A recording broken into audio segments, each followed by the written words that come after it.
बताते हैं कि कुरान का तहफ़्फ़ुज़ किस तरह होगा। ओए 10 लाख मुसलमानों ने शहादत इसलिए दी थी कि हम वो मुल्क बनाने जा रहे हैं जिस मुल्क के माथे का झूमर ला इलाहा इल्लल्लाह मुहम्मद रसूलुल्लाह होगा।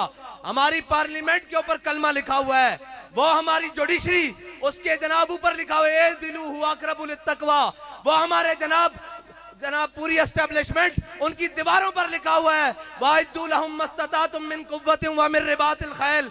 और उस कुरान को जलाया गया मुर्दो, उस कुरान को जलाया गया है जिसके नाम पर तुम्हें मुल्क दिया गया था। अंदर बढ़ गए हो, बेशरम बढ़ गए हो। ओए निकलो तो सही बाहर, कोई एक भी नहीं बोलता। मेरे नाल गल करते सन, मैं पंजाबी गल कर देवा, कहते सन जी हाफिज साहब चीफ ऑफ आर्मी स्टाफ बने, उन्होंने मुबारकबाद दो। हाफिज साहब मैं तुहाडे नाल गल करन लगा, तुहाडी मुबारकबाद मेरे वाल उधार है, जे लैनी जे तां आओ, मैं कुरान की हिफाजत